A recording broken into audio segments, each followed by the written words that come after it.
ഇന്നത്തെ ഗോസ്പല് വളരെ മനോഹരമായാണ് തുടങ്ങുന്നത്. യേശു ഭവനത്തിൽ നിന്ന് പുറത്തു വന്ന് കടൽ തീരത്തേക്ക് പോയി. അവിടെ നോക്കിയപ്പോൾ വലിയൊരു ജനക്കൂട്ടം. ആ ജനക്കൂട്ടത്തെ കണ്ടപ്പോൾ യേശു ആ വഞ്ചിയിൽ കയറി നിന്ന് അവരോട് സംസാരിച്ചു തുടങ്ങി. യേശുവിൻ്റെ ഏറ്റവും വലിയൊരു പ്രത്യേകത അതാണ്. യേശുവിന് പ്രത്യേക ആംബിയൻസോ പ്രത്യേക അറ്റ്മോസ്ഫിയറോ ഒന്നും ആവശ്യമില്ല. എവിടെയാണെങ്കിലും അവൻ ആ സ്ഥലത്തെ പുൾപിറ്റാക്കി മാറ്റും. എന്നിട്ട് അവിടെ നിന്ന് പ്രസംഗിക്കും. ഇങ്ങനെയൊക്കെ ഒരാൾക്ക് ചെയ്യാൻ കഴിയുമോ എന്ന് ചിന്തിച്ചു പോവുകയാണ്. കാര്യം യേശുവിൻ്റെ ഒരു പ്രത്യേകത അതായിരുന്നു. അവൻ്റെ അപ്പനെക്കുറിച്ച് പറയാൻ, സ്വർഗരാജ്യത്തിൻ്റെ രഹസ്യത്തെക്കുറിച്ച് പറയാൻ, ദൈവിക പദ്ധതിയെക്കുറിച്ച് പറയാൻ യേശുവിന് പ്രത്യേകിച്ച് ഒന്നിൻ്റെയും ആംബിയൻസോ അറ്റ്മോസ്ഫിയറോ ആവശ്യമില്ല. അവനൊന്നു മാത്രം മതി. അവന് കേൾക്കാനൊരു ജനം, ആഗ്രഹിക്കുന്ന ഒരു മനസ്സ്. അങ്ങനെ ഈ രണ്ട് കാര്യങ്ങളും കൂടെ ഉണ്ടെങ്കിൽ ക്രിസ്തു ആയിരിക്കുന്നിടം വചനപീഠമാക്കി മാറ്റും. അവിടെ നിന്ന് യേശു വചനം പ്രഘോഷിക്കും. ഇന്ന് യേശു നിൽക്കുന്നത് വഞ്ചിയുടെ പുറത്താണ്. വഞ്ചിയുടെ പുറത്ത് നിന്നിട്ടാണ് യേശു സംസാരിക്കുന്നത്. അങ്ങനെയാണെങ്കിൽ ഒരു കാര്യം മനസ്സിലാക്കിക്കൊള്ളണം, വഞ്ചി പോലും അവനൊരു പുൾപിറ്റായിരുന്നു. ഇനി വഞ്ചിയുടെ പുറത്ത് നിന്ന് പഠിപ്പിക്കുമ്പോൾ ഒരു പ്രത്യേകത യേശു പറഞ്ഞുകൊണ്ടിരിക്കുന്നത് വിത്തുകളുടെ ഉപമയെക്കുറിച്ചാണ്. വിത്ത് നല്ല നിലത്ത് വീണതും മുള്ളുകൾക്കിടയിൽ വീണതും പാറപ്പുറത്ത് വീണതുമായ ഉപമയെക്കുറിച്ച്. അങ്ങനെയാണെങ്കിൽ ഈ കടലുമായി ബന്ധപ്പെട്ട് നിൽക്കുന്ന മനുഷ്യരോട് ഈ വിത്തിനെക്കുറിച്ചും കൃഷിയെക്കുറിച്ചൊക്കെ പറഞ്ഞിട്ട് വല്ല കാര്യമുണ്ടോ? ഒരു കാര്യമില്ല. തീർച്ചയായിട്ടും മനസ്സിലാവണമെന്നൊരു നിർബന്ധവുമില്ല.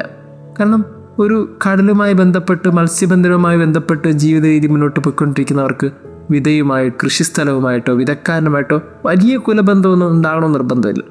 പക്ഷേ യേശു എന്നിട്ടും എന്തുകൊണ്ടാണ് ഒരു കടൽ തീരത്ത് നിന്നുകൊണ്ട് വിതയെക്കുറിച്ച് സംസാരിച്ചത്, കൃഷിയെക്കുറിച്ച് സംസാരിച്ചത്? കാര്യം ഇത്രയേ ഉള്ളൂ. ചില ഇടങ്ങളൊന്നും നമ്മളുടെ ഇടങ്ങളായിരിക്കില്ല.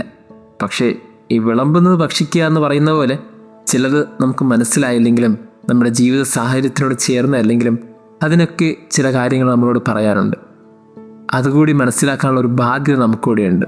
അതുകൊണ്ട് ഒരു മത്സ്യബന്ധനവുമായി ബന്ധപ്പെട്ട് നിൽക്കുന്ന ഒരു സമൂഹത്തിന് മുമ്പിൽ നിന്ന് ക്രിസ്തു പറയുമ്പോൾ ക്രിസ്തുവിൻ്റെ ആവശ്യം ഇത്രയേ ഉള്ളൂ. കുറച്ചും കൂടി വലുതായി ചിന്തിക്കാനുള്ളൊരു മനസ്സിവർക്കുണ്ടാകണം. മനസ്സിലാകാത്ത ചില കാര്യങ്ങളും ജീവിതവുമായി ബന്ധമില്ലാത്ത ചില കാര്യങ്ങളും സംഭവിക്കുമ്പോഴും അതിലൊക്കെ എന്തൊക്കെയോ നമ്മളോട് പറയാനുണ്ട്. നമ്മുടെയൊക്കെ ജീവിതത്തിൽ അങ്ങനെയല്ലേ? സുഗമമായി പോയിക്കൊണ്ടിരിക്കുന്ന ജീവിതത്തിൽ ഒട്ടും പ്രതീക്ഷിക്കാത്ത ചില കാര്യങ്ങൾ, മനസ്സിലാകാത്ത ചില കാര്യങ്ങൾ, അർത്ഥം കിട്ടാത്ത ചില കാര്യങ്ങളൊക്കെ ഉണ്ടാകുന്നില്ലേ? ഇങ്ങനെ മനസ്സിലാകാത്തതും അർത്ഥം കിട്ടാത്തതുമായ കാര്യങ്ങളൊക്കെ നടക്കുമ്പോൾ ഇത് എന്ത്, ഏത് എന്നുള്ള നിരവധിയായ ചോദ്യങ്ങളുണ്ടാകും. പക്ഷെ ഒരു കാര്യം ഓർത്തിരിക്കണം, ഇതിനകത്തൊക്കെ എന്തൊക്കെയോ നമ്മളോട് പറയാനുണ്ട്, ഇതിനെന്തൊക്കെയോ നമ്മളോട് സംസാരിക്കാനുണ്ട്. അങ്ങനെ കുറച്ചും കൂടി ക്രിസ്തു അവരെ മറ്റൊരു തലത്തിലേക്ക് കൊണ്ടുപോവുകയാണ്. പ്രിയമുള്ളവരെ, മനസ്സിലാകുന്ന കാര്യത്തിൽ മാത്രമല്ല, മനസ്സിലാകാത്ത ചില കാര്യങ്ങൾ കൂടി ദൈവത്തിൻ്റെ പദ്ധതിയുണ്ട് എന്ന് തിരിച്ചറിയുന്നിടത്ത് ജീവിതം സുന്ദരമാണ്, മനോഹരമാണ്. ദൈവം നമ്മെ അനുഗ്രഹിക്കട്ടെ. സ്നേഹത്തിൻ ചൈതന്യമേ, എന്നെ നീ ഭരിച്ചാലും, സ്നേഹത്തിൻ പ്രകാശമേ, എന്നെ നീ നയിച്ചാലും, സ്നേഹത്തിൻ മാധുര്യമേ, എന്നെ നീ നിറച്ചാലും, സ്നേഹത്തിൻ സൗരഭ്യ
ചൈതന്യമേ